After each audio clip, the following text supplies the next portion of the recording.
All right, I am back here talking Brooklyn Nets on the podcast today with the Nets beat reporter for the Athletic, Alex Schiffer. Alex, welcome to the podcast today. How are you? I'm good, man. Thanks for having me. No problem. Thank you for coming on. And obviously, the Nets, the only New York team heading down to Orlando to restart the NBA season. Can you give me a little reset about how the Nets were looking right before the pause? Yeah, they were at an interesting time in their season just because they had just parted ways with Kenny Atkinson. Interim coach Jacques Vaughn comes in and gets off to a quick 2-0 start while replacing uh, starting lineup with DeAndre Jordan. They had a West Coast trip that started with a surprise win over the Lakers at Staples Center. And they seem to be kind of getting into a groove of sorts with 20 games left in the regular season. Yeah, I saw they went 4-1 their last five before the shutdown happened, and obviously they look things a little different. We heard Wilson Chandler's not going down with them to Orlando. What do you think are some realistic expectations for the Nets when they go down there?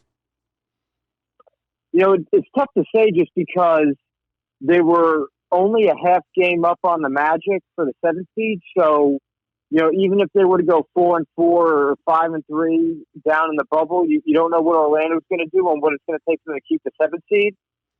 And I think the expectation really falls on what seed they are. I mean, if they're 8 and they're facing Milwaukee, I think just win a game in the playoffs would be a good goal for them, given how loaded and deep Milwaukee is. And then, I mean, if they're the 7, you know, Toronto or maybe it's Boston, depending upon what happens there, then it kind of changes. You know, they've played the Celtics pretty well this season, and Toronto has been a more difficult opponent for them, but they still have hung with them a few times out. So I think it's the expectation is make the playoffs and then kind of go from there for now. You know, they don't want to. It'd be pretty surprising if you see them in that play-in game, and that they're now introducing, or if they were to get knocked out completely. So I think the goal right now is just make the playoffs and kind of see how things develop down there before anything else. Yeah, indeed. And we just saw the NBA drop their schedule last week. How do you think it looks for the Nets over those 8 games? I don't think it's. I think it's kind of like in the middle somewhere. You know, they have one of the more favorable routes in the East. I mean, I think the blessing is that they were supposed to play the Clippers twice, and they're only getting them once, and they get Milwaukee once, and then, you know, they get the Celtics in there who they've played well. You know, they have, to me, the 3 biggest games of those 8 are the 2 against Orlando, which could very well seal their fate for the 7 or 8 seed, and then Washington, because obviously those 3 would keep them win those 3, and you think the odds are pretty good that they avoid the play-in tournament and get the 7th seed. So I don't think it's well to them. I mean, you know, you look at the Pelicans and then some of the teams have the easiest draws. I mean, everyone wants to be in their shoes, but I don't think it's a good play given the way it shapes out.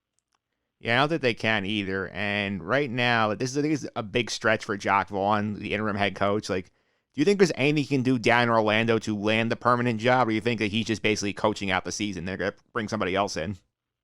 Now, you know, all indications are that they are going to give him every chance he can to win the job and get the full-time position if possible. I think that it's a tough hand for him because I don't know what you can do when, you know, what if it'd be a miracle if they go 8-0 in the bubble, given all the unprecedentedness of all this. And then, I mean, I feel like a first run up to the playoffs would really put him in good contention for the job. But I mean, how can you know, his resume with the Nets is now kind of flawed anyway, based on the season getting suspended and then the restart. And, you know, Wilson Chandler's not a gigantic blow to them, but a noticeable one. I just think his candidacy is so tough to evaluate in general. And then you're kind of putting him in this situation. So I think you can use that all as an excuse why he shouldn't get it. You know, you can't really can't hire a guy where you have such a cloudy read on. But I also think that he has some things going for him. You know, he's from the Spurs tree that Sean Marks draws so much from. Liked by the players, former net. You know, he's got some stuff going for him, but I think that the most obvious way for him to really emerge as a serious candidate is a first-round upset. But it's tough to gauge even how realistic that is right now. Yeah, a lot of uncertainty there until we see what the actual draw is at them. We also are a few months out from the surprise firing of Kenny Atkinson. Now we have a little separation from him. It's a little clearer why the Nets decided to move on from him. I definitely think he lost his voice in the locker room, and I also think that when things start to go bad, he wasn't really about changing his system. If you read the story Sham Shirani and I wrote about the whole thing, he was very headstrong down the line, and I think coaching and life and relationships are all a game of adjustments, and he only seemed to want to play that so far down the road. So I think there's blame to go on the players for checking out on him and why that is, and then just him kind of being the way he was with being a stickler to a system. I think that's another thing that can't be discounted. Yeah, I'm talking with the Athletics Alex Schiffer about the Nets right now. Speaking of the Nets, one of the big names in the headlines of late has been Kyrie Irving, who's drawn a lot of headlines for his thoughts about this restart in Orlando. There was questions about how he's viewed in the locker room. How do you think Kyrie's place with the franchise is right now? I think it's pretty good. I think he's still very well liked and held in high esteem in the locker room.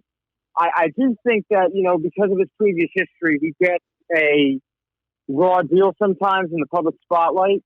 I don't think that, I think, he was doing his job by addressing concerns that the players had about going down to Orlando, and he is a vice president for the Players Association, and he has to take that stuff seriously.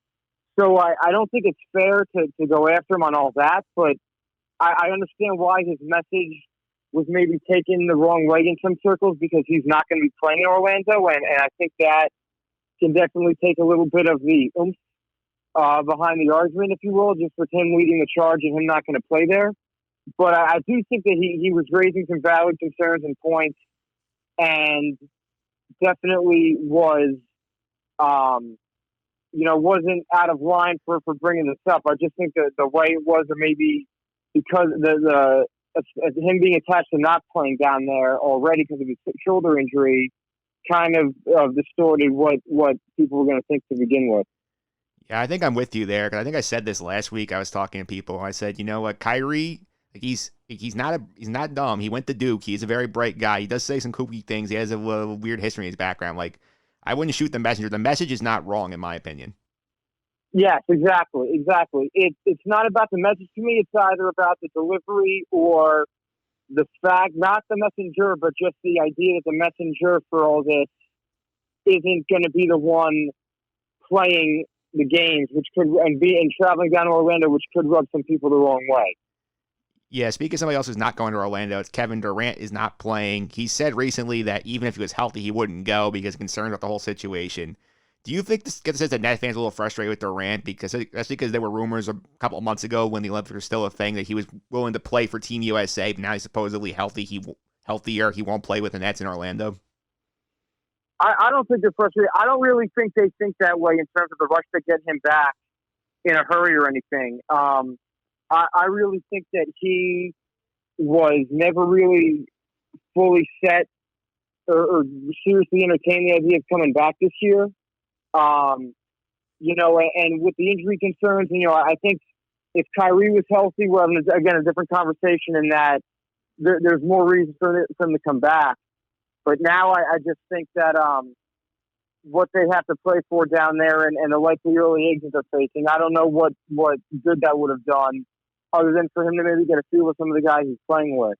So I don't think there's frustration, and the Team USA stuff started really before the pandemic, got into full swing and we understood what we were dealing with. So I understood his desire to want to play for, the Olympics, and, he would have been, had there been no pandemic, I want to say 37 or so, or 36 around the time, or just mid-30s in general for the next Olympics. So, where's he at in his career at that point? Would he even want to play? Does he have a family? I think there were other concerns or just factors to consider his interest in USA. So I don't think they're frustrated at all. And I just think that you look at this as it was already a bit of a long shot from the play. So, I think you can only get so upset about the whole thing. Yeah, that's a good point. There's not much for Durant to gain by going down there, aside when you said playing a few games with his teammates. One of those teammates right now, Spencer Dinwiddie, might be at the end of his tenure at the Nets, supposed to be a free agent at the end of the year. Do you think this is the end of Dinwiddie with the Nets, or do you think he might be back next year? I want to say his extension kicks in for next year, and it's the following summer he could be a free agent. I'm going to check that now. But I think he's going to be around for next season for sure, even just to play on a contender and then kind of see how everything goes from there. And does he want to be a starter or what? Yeah, I'm looking at Sports Rap. They said that he could opt out at the end of next season, it looks like, if he wanted to. But I do think he'll be in their plans at least for a little bit. After that, it kind of depends. And I think that he's what makes them the title contender next year. And then you look at their second string, assuming Joe Harris resigns. I mean, I'm spitballing, but this is starting five of Kyrie, Durant, Jordan, Joe Harris, and LeVert. And then the second string is, Torian Prince, Dinwiddie, Garrett Temple, Jared Allen, and we'll see about that final rotation spot. That's a pretty impressive, team for being 9-10 deep. So I think if he wants to win a ring, and I definitely think that he thinks he could start in this league too. And I mean, he's the ultimate Kyrie insurance in case he gets hurt. So, is he a net in 5 years or 4 years? I'm not really ready to go that far. But for the next 1 to 2, I would say so.